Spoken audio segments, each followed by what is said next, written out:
Beer Get Bill here, up at the cabin with a few of my buddies, and we'd like to get a memo off to a Mr.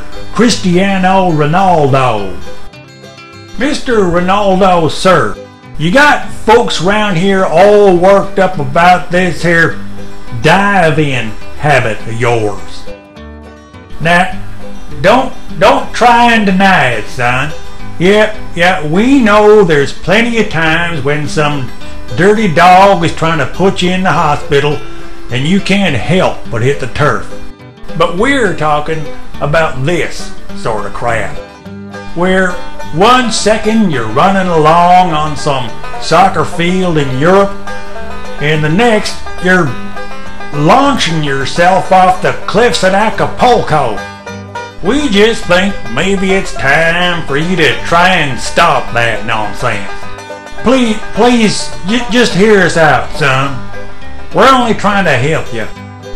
Cause let's face it, your career took one of them there nosedives at the World Cup this summer. Heck, you went into Germany looking like a prince, didn't you? The whole world was looking to see some honest-to-God pyrotechnics from young Mr. Ronaldo. But by the end, most folks were just plain sick and tired of you. Up here at the cabin, though, we think it's not too late to get the world back on your side. Here's a clip we want you to look at.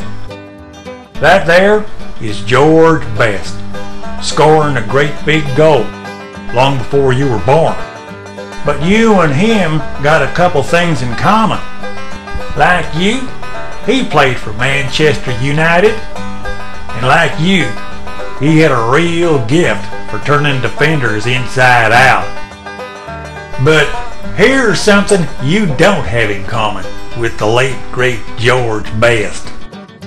You see that, where he stays on his feet even though an opponent made physical contact with him? Now, you may not know this, but you are allowed to do that in soccer, and it's something George Best did all the time.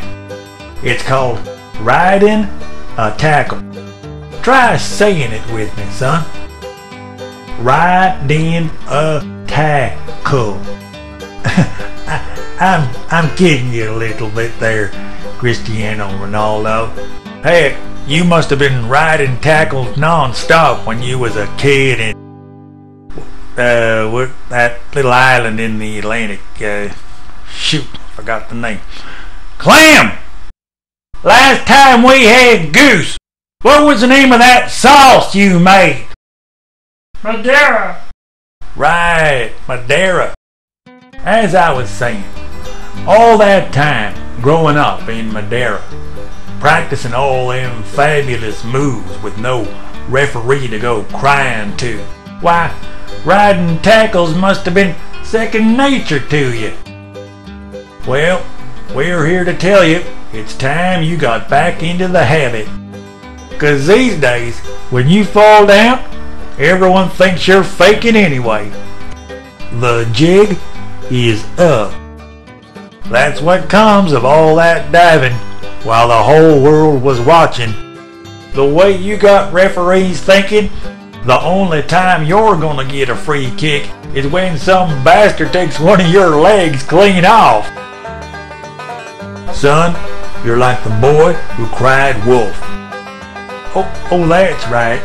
Growing up in Madeira, you probably didn't have no call to learn about wolves. Even so, there's this fable about a boy who cried wolf, and we think it has an important message for fellers like you. And the message is pretty much this: don't be a damn jackass. In your case, it means forget the damn diving and do all you can to stay on your feet. What the hell? Let it be another trick to use on them defenders. After your hijinks at the World Cup, it's what they least expect. They'll be giving you little kicks or pushes and then looking for you to hit the turf, and you just keep on going. Heck, you'll be miles away before they figure out what's happened. And after a while, when defenders start slamming into you so you can't stay up no matter how hard you try, the referees might start giving you free kicks again. Meanwhile, you and everyone watching you might just have a whole lot of fun finding out just how far you can take the ball when you put your mind to that and nothing else. Before you know it, everyone will forgive and forget all that crap at the World Cup, and you won't be a damn jackass no more. Who knows, maybe one day, when your career's all done, all us folks who love the game might just love you for the way you played it. And then you'll have something else in common with George Best.